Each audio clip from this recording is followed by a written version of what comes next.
The dust swirled across the barren street as Dallas Jones pulled hard on the reins, bringing his chestnut stallion to an abrupt halt outside Skidoo's weathered church. The small mining settlement, nestled in the unforgiving terrain of Inyo County, California, was barely clinging to life in the summer of 1882. But something had drawn him to this place today, something beyond his understanding. Dallas wasn't a religious man by nature. His faith had been whittled away by 15 hard years on the frontier, replaced by a practical sensibility that served a cowboy better than prayers. At 32, his face was tanned and lined from long days under the merciless western sun, his hands calloused from years of ranch work and cattle drives. Yet today, as he passed the simple wooden structure, a sound caught his ear, soft but unmistakable sobbing coming from within the church walls. He dismounted slowly, his spurs jingling against the hard, packed earth. Tying his horse to the hitching post, he removed his worn Stetson and ran a hand through his sun-bleached brown hair. Dallas hesitated at the church steps, uncertain if he should intrude on someone's private grief.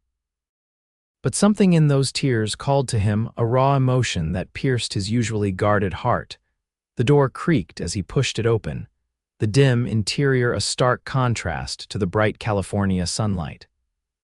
It took a moment for his eyes to adjust, and when they did, he saw her, a young woman in a white wedding dress, seated alone in the front pew, her shoulders shaking with each quiet sob. Her veil was pushed back, revealing hair the color of burnished copper that cascaded down her back in loose curls. The church was empty save for her, adorned with flowers and ribbons for a ceremony that clearly wasn't going to happen. Dallas cleared his throat softly, not wanting to startle her. "Excuse me, miss, are you all right?" She turned, revealing a tear-streaked face of striking beauty, high cheekbones, full lips, and eyes the color of sage that widened at the sight of him. She quickly tried to compose herself, wiping futilely at her damp cheeks. I'm fine," she managed, though her quivering voice betrayed her words. Dallas stepped forward, reaching into his vest pocket and withdrawing a clean, pressed handkerchief, one of the few refinements he still maintained from his life back east. He extended it toward her. "Doesn't seem that way to me." She hesitated before accepting his offering, her fingers brushing against his momentarily. "Thank you." She dabbed at her eyes, leaving smudges of kohl on the white fabric. "I must look a fright." "No, madam," Dallas replied honestly. "Just seems like you've had yourself a difficult day." A bitter laugh escaped her lips. "That's one way of putting it." She gestured to her wedding gown, an expensive creation of silk and lace that must have cost a small fortune. "I was supposed to be married today. The whole town was invited." Her voice broke. But apparently the groom had other ideas. Dallas's jaw tightened. He'd never understood men who didn't honor their commitments. "He didn't show." "Worse," she replied. "He left a note with the preacher, said he'd taken the morning stage to San Francisco, that he'd—" Her voice faltered. "Found someone with better prospects." Dallas removed his hat, turning it in his hands. "I'm mighty sorry to hear that, miss." "Savannah," she supplied. "Savannah Reynolds, Dallas Jones," he replied with a slight nod. "I work at the Broken Spoke Ranch, about 10 miles east." She studied him for a moment, as if just realizing the impropriety of their situation, her in her wedding dress, alone with a stranger in an empty church. But despair seemed to override social convention. "What brings you to Skidoo, Mr. Jones? You don't look like a mining man." "No, madam, just delivering a message to the assayer's office from my boss." He paused. "I didn't mean to intrude, just heard someone in distress and thought I might be of help." Savannah gripped the handkerchief tightly. "Unless you can mend a broken heart or salvage my reputation in this town, I'm afraid there's little anyone can do." Dallas shifted uncomfortably. He wasn't accustomed to dealing with a lady's emotions, but he couldn't bring himself to simply tip his hat and leave her there. "Is there someone I could fetch for you? Your family, perhaps?" A shadow crossed her face. "My father passed last winter. I came west with my aunt to start fresh after my mother died years ago. My aunt is bedridden with fever today. She couldn't even attend what was supposed to be my wedding." Savannah looked around the empty church, adorned with wildflowers and ribbons. Everyone will be arriving soon for the ceremony. I couldn't bear to face them. Dallas understood humiliation. He'd had his share over the years. But what she was facing being left at the altar in a town as small as Skidoo, that was a special kind of cruel. Miss Reynolds, he said, making a decision that surprised even himself, might I suggest we get you away from here before the guests arrive? I have my horse outside. I could take you home or wherever you'd prefer to go. Savannah looked up at him, studying his face as if searching for deceit. Finding none, she nodded slowly. My aunt's house is on the edge of town. If you could take me there without being seen, I'd be most grateful. Dallas nodded, replacing his hat. Wait here a moment. He stepped outside, untethering his horse and leading the animal around to the back of the church, where a small door led to what must have been the preacher's preparation room. Returning through this side entrance, he found Savannah gathering the voluminous skirts of her gown. This way, he said softly. No one will see us leave from the back. She followed him, her white satin shoes wholly inappropriate for the dusty path. Outside, Dallas helped her onto his horse, then mounted behind her. The intimacy of the position wasn't lost on him, her wedding dress spilling over his legs, the scent of lavender in her hair, but propriety was the least of their concerns at the moment. Which direction? He asked, his voice low near her ear. She pointed north, toward the scattered structures that marked Skidoo's residential area. The white house with the blue shutters just beyond the mercantile. Dallas nudged his horse forward, keeping to the back alleys and less traveled paths. He could feel Savannah's tension in the rigid way she held herself, trying to maintain distance despite their forced proximity. I've made such a fool of myself, she whispered, more to herself than to him. Richard Blackwood was too good to be true from the start. Handsome, educated, with mining interests all over the territory. I should have known better. Dallas kept his eyes on the path ahead. A man who'd abandon a woman on her wedding day isn't worth your tears, Miss Reynolds.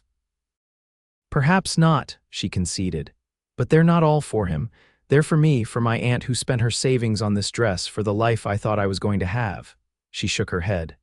I was going to be respectable again, secure. Now I'm just the woman who was jilted at the altar. In a town this size, I'll never live it down. They approached the white house she'd indicated, and Dallas brought his horse to a stop behind it, out of sight from the main road. Thank you, Mr. Jones, Savannah said as he helped her down. You've been uncommonly kind to a stranger.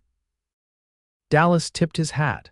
Just doing what any decent man would, Miss Reynolds. She clutched his handkerchief, now stained with tears and cosmetics. Your handkerchief, I've ruined it. Keep it, he said. Seems like you might need it a while longer.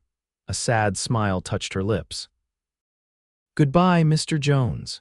Dallas watched her make her way to the back door of the house, her white dress a stark contrast against the dusty backdrop of Skidoo. He should ride away, deliver his message to the assayer, and return to the ranch. That had been his plan for the day. Yet something held him there, watching until she disappeared inside. It was only as he finally turned his horse toward the center of town that Dallas realized he'd forgotten to ask if there was anyone who could stay with her. The aunt was ill, and Savannah was clearly distraught. Abandoning a woman in such a state didn't sit right with him. After completing his errand at the assayer's office, Dallas found himself riding back toward the blue-shuttered house instead of taking the trail that would lead him back to the Broken Spoke Ranch. He dismounted and approached the front door this time, knocking firmly. Several moments passed before the door opened, revealing Savannah.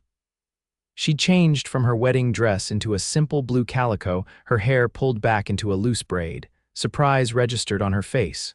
Mr. Jones. I apologize for the intrusion, he said, hat in hand. I wanted to make certain you were all right. You mentioned your aunt was ill and I thought you might need assistance. Savannah's expression softened. That's very thoughtful. Please come in. She stepped aside, allowing him to enter a modest but well-kept parlor. My aunt is sleeping. The doctor gave her laudanum for her fever. Dallas stood awkwardly, feeling out of place among the feminine touches of the room, crocheted doilies on the armrests, pressed flowers framed on the walls. Would you like some coffee? Savannah offered, seemingly grateful for the distraction of hosting a guest. That would be kind, thank you. She disappeared into the kitchen, returning moments later with 2 steaming cups. "It's not fancy, I'm afraid." "Madam, after weeks of Cowboy, coffee cooked over an open fire, anything that doesn't have grounds floating in it is fancy to me." This elicited a genuine smile from her, the first he'd seen. It transformed her face, bringing warmth to her eyes despite the day's sorrows. They sat in companionable silence for a moment before Savannah spoke. "I keep thinking about all those people arriving at the church, learning what happened. The whispers, the pity." She shook her head. "I don't think I can face going into town anytime soon." Dallas sipped his coffee. "Folks have short memories for other people's troubles. Something else will come along." "Not in Skidoo," she said with certainty. "Everything becomes legend here." She paused, studying him. "You're not from around here originally, are you? Your accent, it's not Western." Dallas smiled slightly. "Virginia, originally, left after the war when there wasn't much to go back to." "The war took my father's health, though he lingered for years after," she said. "We lost everything in Richmond. That's why we came west after Mother died. Aunt Beatrice thought it would be a fresh start." Savannah's laugh held no humor. "Look how well that turned out. War has a way of rewriting everyone's stories," Dallas said quietly. "The trick is figuring out how to write the next chapter yourself instead of letting circumstances do it for you." Savannah looked at him with new interest. "Is that what you did? Write your own next chapter?" Dallas shrugged. "Been trying to, some days more successfully than others." He set down his cup. "What will you do now?" "I don't know," she admitted. "Aunt Beatrice and I have enough to get by for a while, but not indefinitely." "I had been giving piano lessons to some of the children in town, but after today—" She trailed off. "People will still want their children educated," Dallas said. "Music doesn't care about town gossip." "Perhaps." She didn't sound convinced. "And what about you, Mr. Jones? What's in your next chapter?" Dallas hadn't thought much beyond the next season, the next cattle drive. "More of the same, I expect. Ranching suits me well enough." "No wife waiting for you back at the Broken Spoke?" He shook his head. "No, madam, never found the right time or the right woman." Their eyes met briefly, and something passed between them, a shared understanding of loneliness, perhaps, or the recognition of kindred spirits adrift in the vast expanse of the frontier. The moment was broken by a call from upstairs. "Savannah, is someone here?" "My aunt," Savannah explained, rising quickly. "Excuse me." Dallas stood as she left the room, using the moment to collect himself. He hadn't come here with any intention beyond ensuring Savannah's well-being. Yet something about her pulled at him, her courage in the face of humiliation, her quiet dignity. Savannah returned moments later. "I should tend to my aunt. She's asking for tea and her medicine." Dallas nodded, reaching for his hat. "Of course, I've taken up enough of your time." "Not at all," she said, walking him to the door. "Your kindness today, I won't forget it, Mr. Jones." "Dallas," he corrected her gently. "Mr. Jones makes me sound like my father." "Dallas," she repeated, testing the name. "Thank you, Dallas." He stepped out onto the porch, turning to face her. "Miss Reynolds, Savannah, if you need anything, send word to the Broken Spoke. It's not charity," he added quickly, seeing her expression. "It's just being neighborly." She nodded, her eyes reflecting the setting sun. "Neighborly, I appreciate that." Dallas placed his hat back on his head and descended the porch steps. As he mounted his horse, he glanced back to find her still standing in the doorway, a solitary figure framed by the fading light. Something about the image stayed with him as he rode out of Skidoo, a quiet resilience that called to his own solitary heart.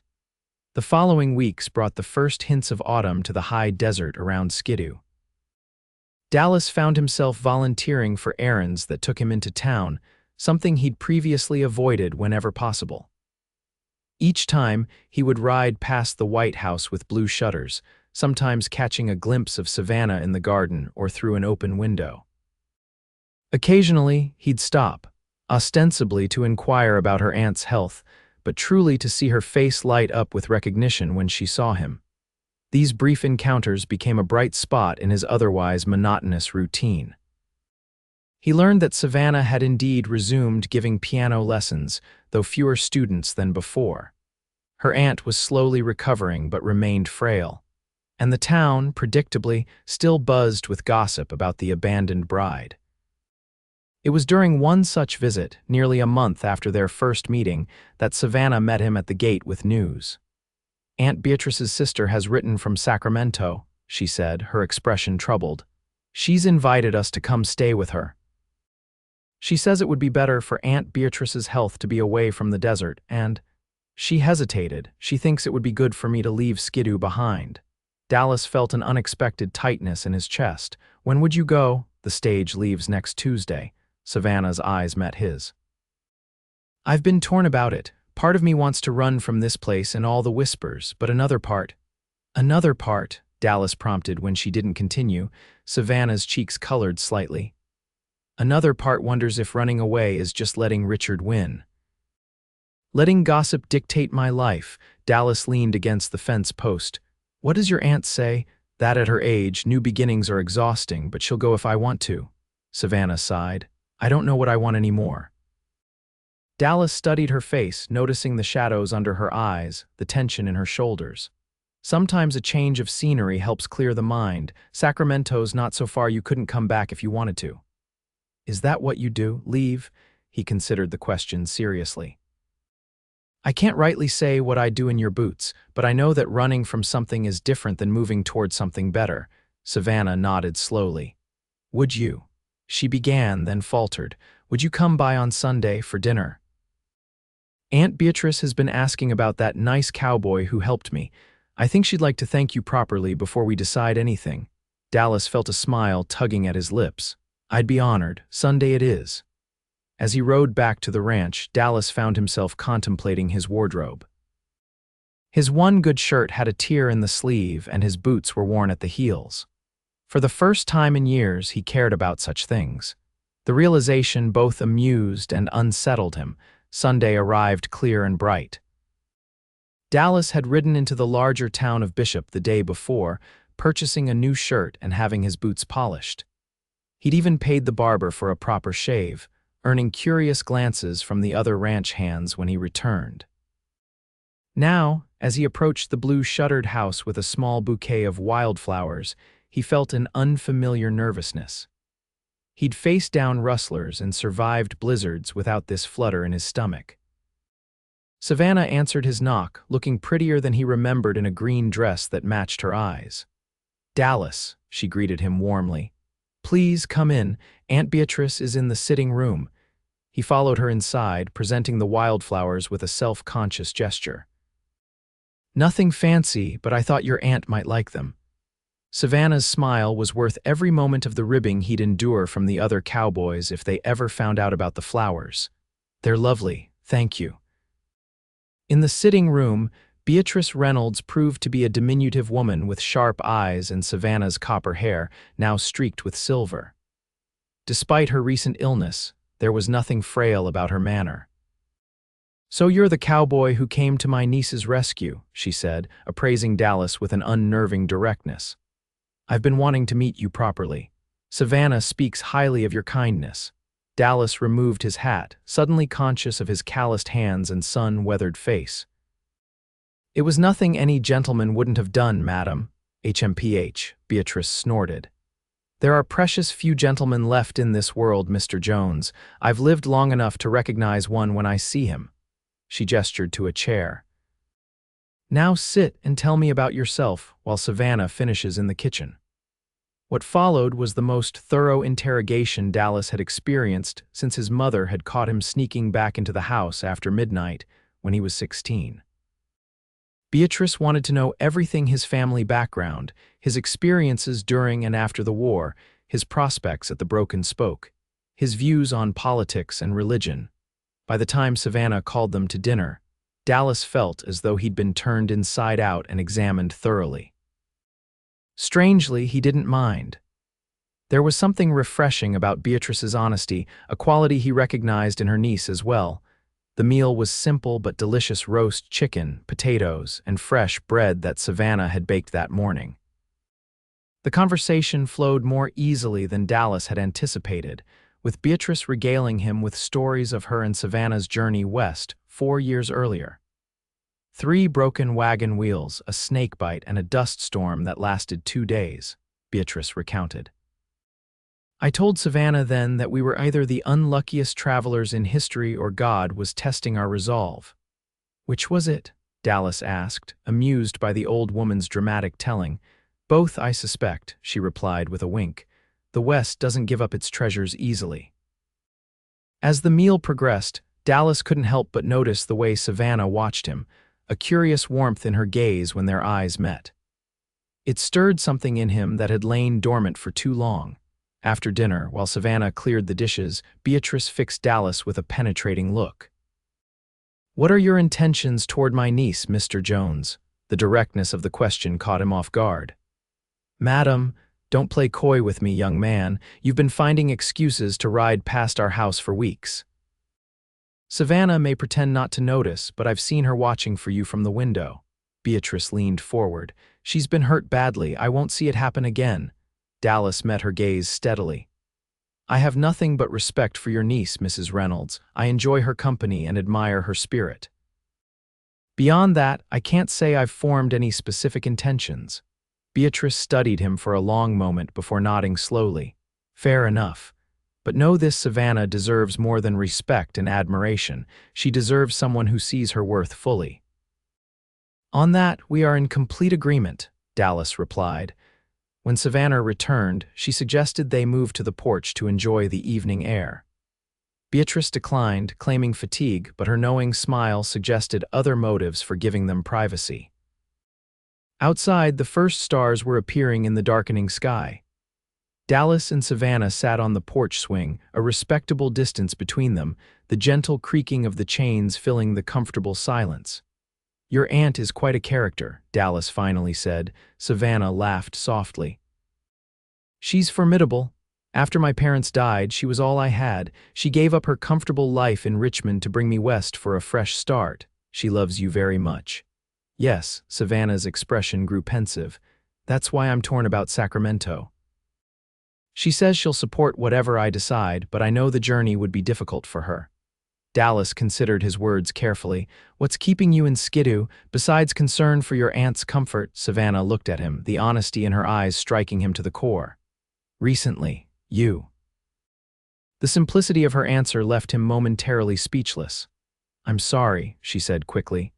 "That was too forward. I shouldn't have." "No," Dallas interrupted gently. "Don't apologize for honesty." He took a breath. "Truth is, the thought of you leaving has had me tied in knots for days." The confession hung between them, changing the air, making it thick with possibility. "I barely know you," Savannah whispered. "I know," Dallas agreed. "And after what you've been through, trusting again can't be easy."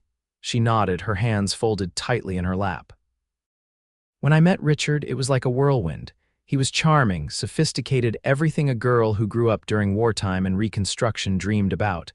I never stopped to question if it was real." She looked up at Dallas. "With you, it's different, slower, more solid somehow." Dallas reached out cautiously, covering her clasped hands with one of his own.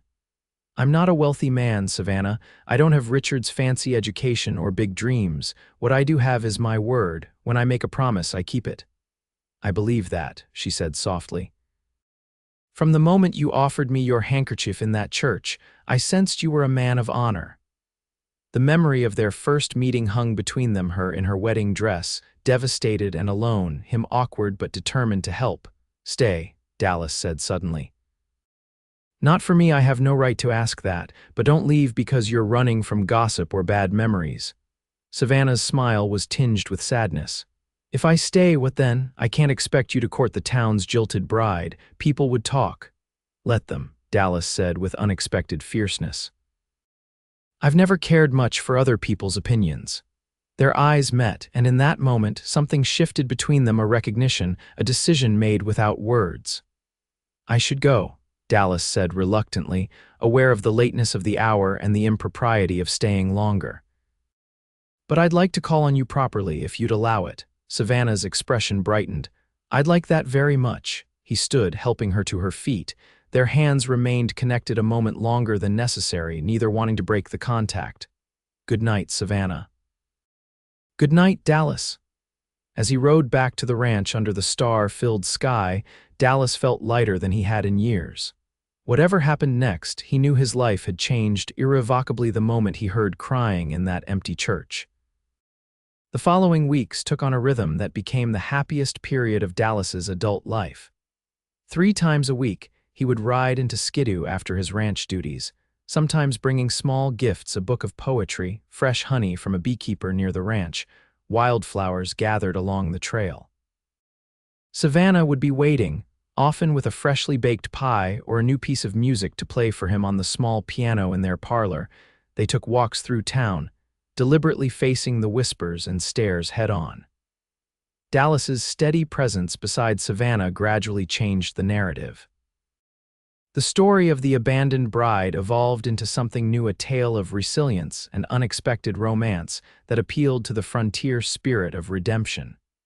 Beatrice watched their courtship with approving eyes, the trip to Sacramento indefinitely postponed. "You're blooming again," she told Savannah one evening after Dallas had left, "like a flower after a hard frost." Savannah couldn't deny it. Something fundamental had shifted inside her, a rekindling of hope she'd thought extinguished by Richard's betrayal. Where Richard had wanted to change her, molding her into his vision of a proper mining magnate's wife, Dallas seemed to appreciate her exactly as she was. Their differences, his rough-hewn practicality against her more refined sensibilities, created a balance rather than conflict.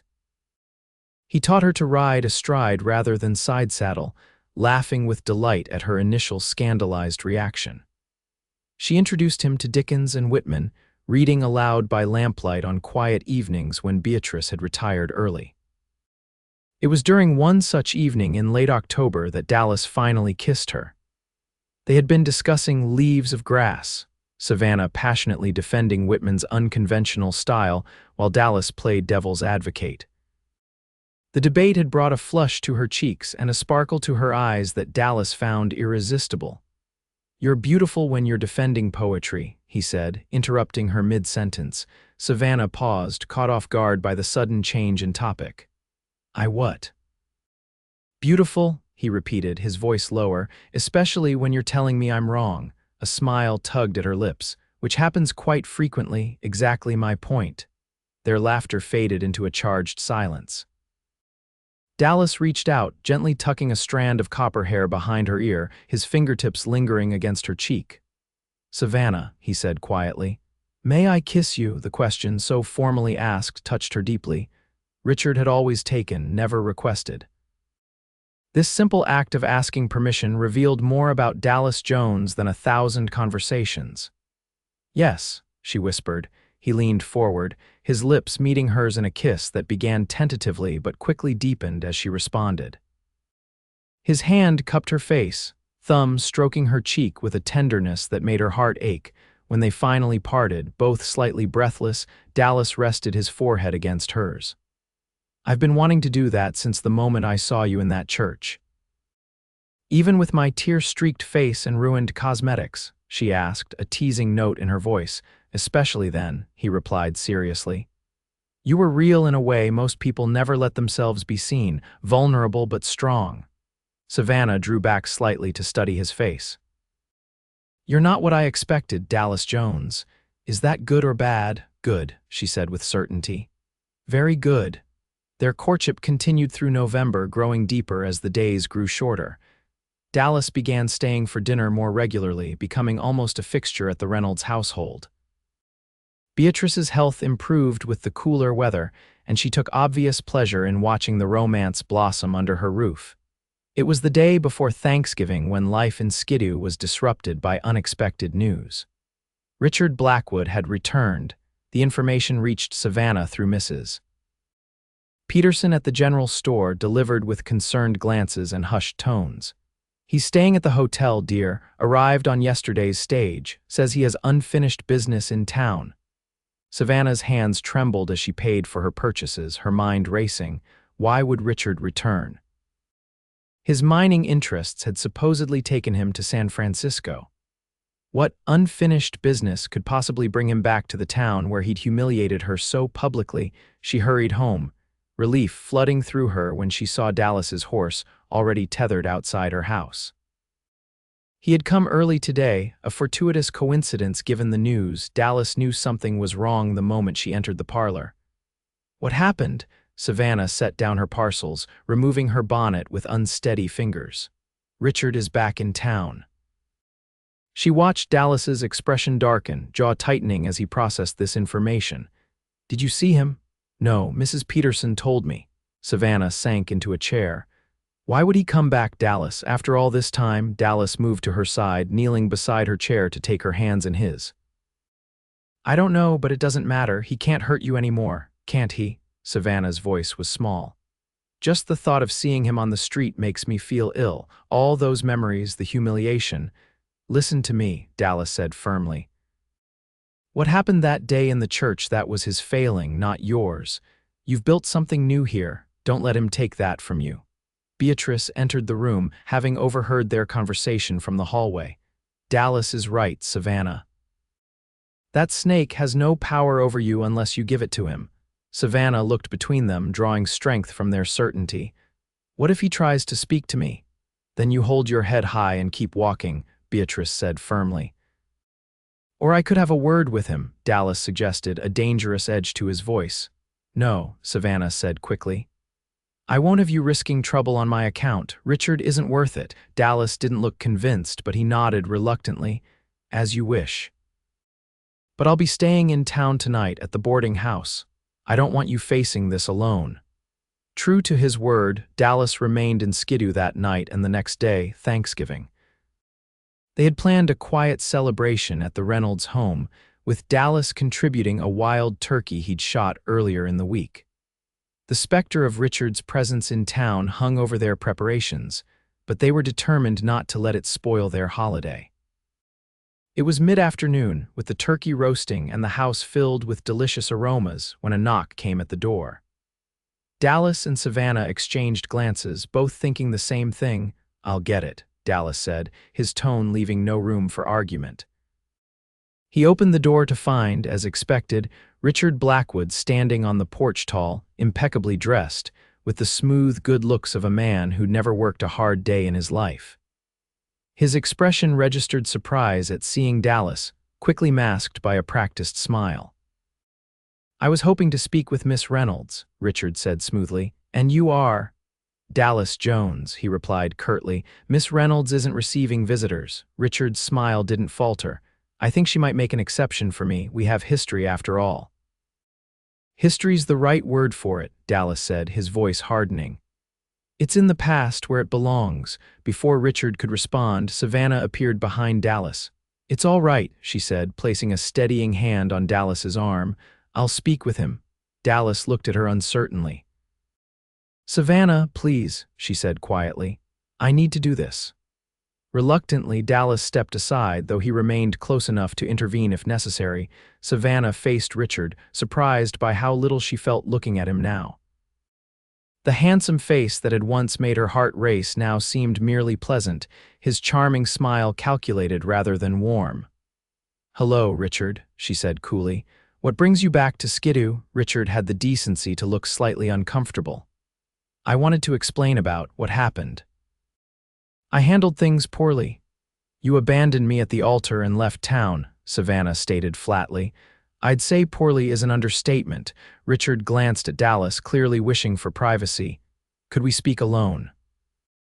Anything you have to say can be said in front of Dallas, Savannah replied firmly. Richard's jaw tightened briefly before he continued. Very well. The business opportunity in San Francisco fell through. I've been reevaluating my choices. And you thought you'd come back to your second choice. Savannah's laugh held no humor. How flattering. It wasn't like that, Richard protested. I was confused, pressured by business associates. I've regretted my actions every day since. Dallas made a scoffing sound but remained silent when Savannah squeezed his arm in warning. What exactly do you want, Richard? She asked directly. Richard straightened, smoothing his already immaculate lapel. A second chance, the chance to make things right between us. The audacity of his request left Savannah momentarily speechless. Behind her, she heard Beatrice approaching from the kitchen. Well, isn't this a surprise? Beatrice said, her tone icy. Mr. Blackwood coming back to the scene of his disgrace. Richard inclined his head stiffly. Mrs. Reynolds, you're looking well. Better than the last time you saw me when I was confined to my bed while my niece faced public humiliation alone, Beatrice replied sharply. Savannah found her voice again. There is no us to make right, Richard. What you did was unforgivable. People make mistakes, Richard insisted. I'm asking for forgiveness, a chance to court you properly this time. Dallas took a step forward, his patience clearly at an end, but Savannah held up her hand, stopping him. She wanted to handle this herself. 4 months ago, your return might have meant something to me, she said evenly. But now it only confirms what I've come to realize you leaving was the best thing that ever happened to me. Richard's confident expression faltered. You don't mean that. I do, Savannah said with quiet certainty. You taught me an important lesson about the difference between infatuation and genuine caring. She moved closer to Dallas, who instinctively placed his arm around her waist. I've found someone who values me for who I am, not what I represent or what I can do for him. Richard's gaze hardened as he looked between them. I see, you've certainly moved on quickly. Not quickly enough, Dallas muttered. Savannah ignored the barb. Goodbye, Richard, I wish you well, but there's nothing for you here anymore. For a moment it seemed Richard might argue further, his pride visibly wounded.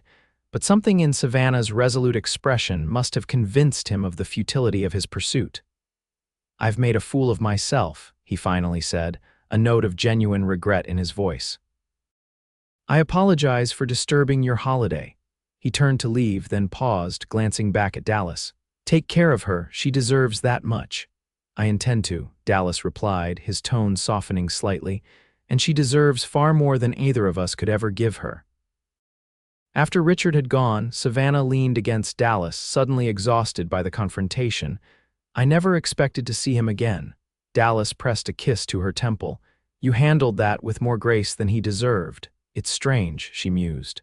I thought seeing him would hurt more. Instead, I just felt nothing, like looking at a stranger who once meant something to me. Beatrice harumphed from the doorway. Good riddance to bad rubbish, I say. Now, are we going to let that man spoil our Thanksgiving, or are we going to enjoy the holiday? Savannah smiled at her aunt's practical approach. You're right, we have too much to be thankful for to waste time dwelling on the past. The Thanksgiving meal that followed was one of the happiest of Savannah's life. The specter of Richard's abandonment, which had hung over her for months, had finally been exorcised. In its place was a warm certainty about her feelings for Dallas and their future together. As they sat around the table, enjoying pumpkin pie and coffee, Dallas cleared his throat nervously.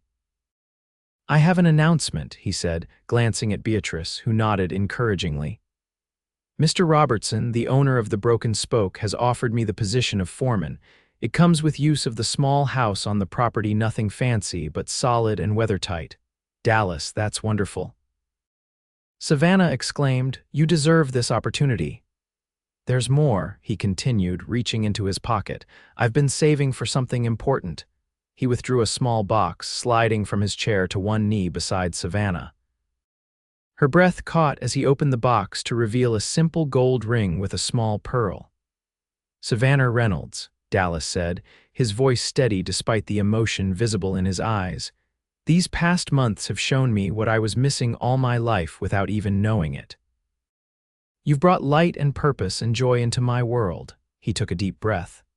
Would you do me the extraordinary honor of becoming my wife? Tears filled Savannah's eyes, but unlike the tears Dallas had first witnessed in the church, these were born of happiness.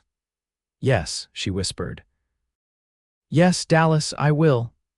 He slipped the ring onto her finger with hands that trembled slightly, then rose to kiss her, heedless of Beatrice's presence.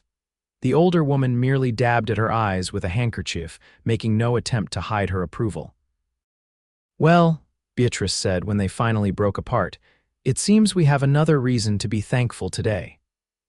The engagement of Dallas Jones and Savannah Reynolds became the talk of Skidoo, largely overshadowing Richard Blackwood's brief return and hasty departure. The story of the cowboy who had found a crying bride in the church and eventually won her heart appealed to the romantic sensibilities of even the most hardened frontier souls. With Dallas's new position at the Broken Spoke came increased responsibilities, but also greater stability. He and Savannah agreed to a spring wedding, giving them time to prepare the foreman's house, and for Beatrice to help Savannah create a more modest but no less meaningful wedding dress than her previous ill-fated gown. Winter settled over Inyo County, bringing cooler temperatures but little snow to the high desert. Dallas rode into Skidoo whenever weather and work permitted, often staying for dinner and lingering until Beatrice pointedly mentioned the lateness of the hour. Their courtship deepened, conversations turning to practical matters of their future life together, how Beatrice would live with them at the ranch, how many children they hoped for, what treasured possessions would make the journey from the blue shuttered house to their new home. It was during one of these discussions, seated before the fire on a particularly cold January evening, that Savannah broached a subject she'd been considering for weeks.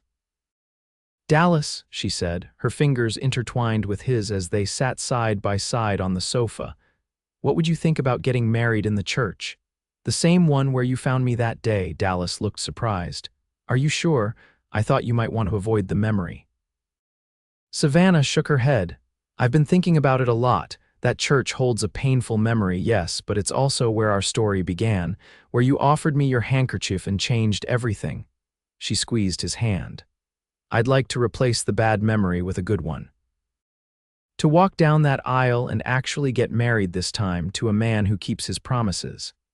Dallas brought her hand to his lips, pressing a kiss to her knuckles.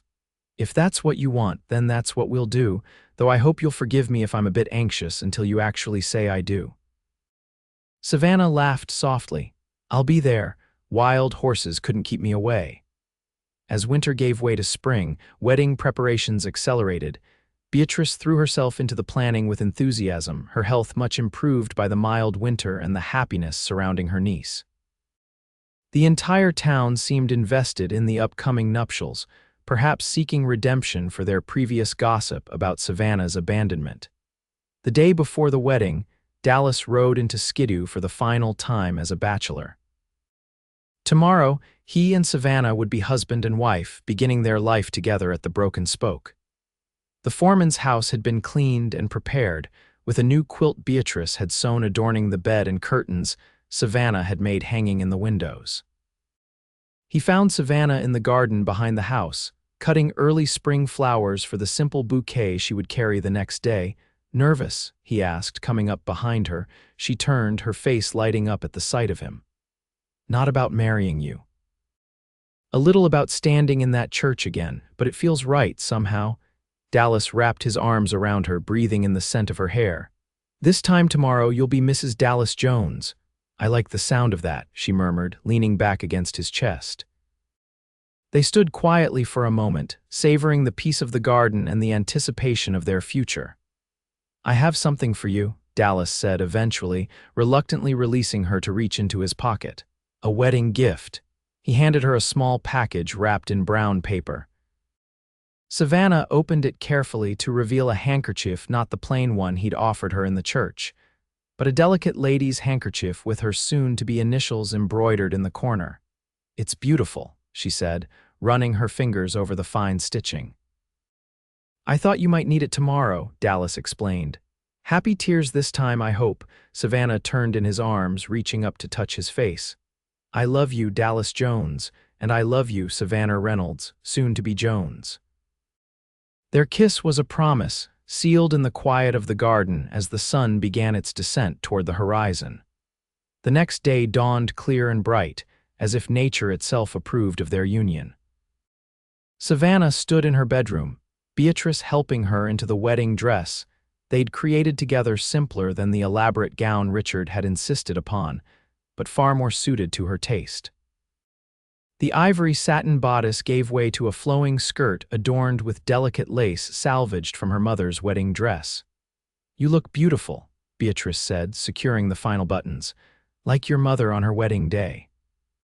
Savannah blinked back tears, careful not to ruin the minimal cosmetics she'd applied. "I wish she could be here." "She is, in a way," Beatrice replied, adjusting the lace veil. And she would be so proud of the woman you've become, strong enough to overcome heartbreak, wise enough to recognize true love when it came along. A knock at the door interrupted their emotional moment. Mr. Peterson, who had agreed to give Savannah away in the absence of her father, called through the wood, "The carriage is here, ladies." The journey to the church was brief but meaningful, with Skidoo's residents lining the street to wave and call good wishes. When they arrived, Savannah paused at the entrance, the memory of her last time here momentarily overwhelming her. "Ready?" Mr. Peterson asked kindly, offering his arm. Savannah took a deep breath, nodded, and stepped inside. The transformation was immediate and powerful. Where before there had been emptiness and despair, now the church was filled with friends and well-wishers. Wildflowers and ribbons decorated the pews, similar to her first planned wedding but somehow more genuine in their simplicity. And there at the altar stood Dallas, looking more handsome than she'd ever seen him in a new suit, his usually unruly hair tamed for the occasion. His eyes found hers immediately, and the love in his gaze banished any lingering ghosts from the past. The ceremony itself was a blur of emotion for Savannah. She remembered the steadiness of Dallas's hands as he took hers, the sincerity in his voice as he recited his vows, the warmth of the gold band he slipped onto her finger beside her engagement ring. "I now pronounce you husband and wife," the preacher declared. "You may kiss your bride." As Dallas's lips met hers, sealing their union, Savannah felt the last shadows of her past disappointment fade away completely. This was where she belonged, in this man's arms, in this community, building a future founded on genuine love rather than fleeting infatuation. The celebration afterward at the town hall was joyous and unpretentious, with simple food prepared by the women of Skidoo and music provided by local miners who played fiddle and banjo. Dallas and Savannah danced beneath paper lanterns, oblivious to everyone around them, happy. Dallas asked, holding her close as they swayed to a slow tune. "Completely," she replied, "though I did use your wedding gift." She patted the pocket where she'd tucked the embroidered handkerchief. "Happy tears, as promised." As evening approached, they prepared to leave for the Broken Spoke, where they would begin their new life together. Beatrice would join them in a few days, after giving them some privacy as newlyweds. The townsfolk lined up to throw rice and flower petals as they climbed into the wagon Dallas had decorated with ribbons for the occasion. As they pulled away, Savannah looked back at the cheering crowd, marveling at how drastically her life had changed in the span of 7 months. "What are you thinking?" Dallas asked, guiding the horses toward the road that would take them home. "About the first day we met," she replied. "How I thought my life was over, that I'd never be happy again." She leaned against his shoulder. "I couldn't have imagined this outcome in my wildest dreams." Dallas pressed a kiss to her temple. "Sometimes the best things come from the worst moments. I'm just grateful I heard you crying that day." "So am I," Savannah said softly. "So am I." The journey to the Broken Spoke took them through the stunning landscape of Inyo County as the sun began to set, painting the desert in gold and crimson. When they arrived, Dallas insisted on carrying Savannah across the threshold of their new home, a tradition she found both silly and endearing. Inside, the small house glowed with lamplight, a fire already burning in the hearth thanks to one of the ranch hands who had ridden ahead. It wasn't grand or luxurious, but to Savannah, it was perfect, a home built on love rather than pretense. Later that night, as they lay together in the quiet darkness of their bedroom, Dallas traced lazy patterns on Savannah's bare shoulder. "I've been thinking about something you said months ago," he murmured, "about writing your own next chapter." Savannah prompted sleepily. "I think this is a good first page, don't you? Mr. and Mrs. Jones, starting fresh at the Broken Spoke." Savannah smiled, pressing closer to his warmth. "The best first page I could imagine." 5 years passed, each season bringing new joys and challenges to the Jones family at the Broken Spoke Ranch. Dallas had proven himself an exceptional foreman, eventually becoming a partner in the operation when Mr. Robertson decided to semi-retire. Savannah had established a small school on the ranch property. teaching not only music but reading and mathematics to the children of ranch hands and neighboring families. Beatrice had thrived in the ranch environment, surprising everyone with her adaptability to frontier life. She had become the unofficial grandmother to all the children on the ranch, telling stories of her youth in Virginia and teaching the girls to sew and cook. But the greatest joy had come 3 years after their wedding, with the birth of Daniel James Jones, a sturdy boy with his father's dark hair and his mother's sage green eyes. Now 2 years old, Danny was the center of their world, toddling after Dallas when he did his chores and sitting on Savannah's lap during piano lessons. It was a warm June morning when Savannah found Dallas on the porch, watching Danny play in the yard under Beatrice's watchful eye. She joined her husband, slipping her hand into his with the easy familiarity of years together. "I got a letter from Mrs. Peterson today," she said. "Apparently Richard Blackwood is getting married in San Francisco next month to a banker's daughter." Dallas raised an eyebrow. "Does that news bother you?" Savannah shook her head, smiling. "Not in the least. I just found it interesting that she thought I'd want to know. People have long memories," Dallas observed. "Yes," Savannah agreed, "but I'm grateful for how things turned out if Richard hadn't left me that day." She let the thought trail off, unnecessary to complete. Dallas squeezed her hand. "I'd have found you eventually. Some things are meant to be." Savannah leaned her head against his shoulder, watching as Danny laughed delightedly at something Beatrice had shown him. "I have some news of my own," she said quietly. Dallas turned to look at her, curiosity in his eyes. "Oh, Dr. Miller confirmed it yesterday." Savannah placed their joined hands over her still flat stomach. "We'll be welcoming another little Jones around Christmas time." The joy that spread across Dallas's face was everything Savannah could have hoped for. He gathered her into his arms, lifting her off her feet in his excitement before remembering her condition and setting her down gently. "A baby for Christmas," he said, wonder in his voice. "Danny will be a big brother. Are you happy?" Savannah asked, though she already knew the answer. "Happier than I have any right to be," Dallas replied, his voice thick with emotion. 5 years ago, I was just a lonely cowboy riding into a dusty town on an errand. Now I have everything a man could ever want: a beautiful wife, a son, another child on the way, a home, purpose." Savannah rose on tiptoes to kiss him softly, "And to think it all started with a handkerchief."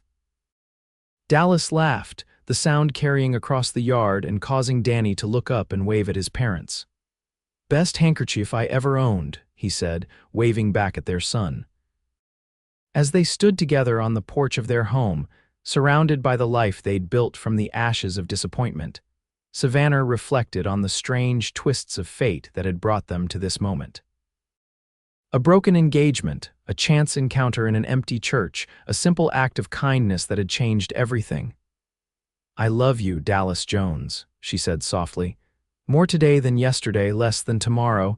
Dallas's arm tightened around her waist. "And I'll love you until the stars burn out, Savannah Jones. That's a promise." And Dallas Jones was a man who kept his promises.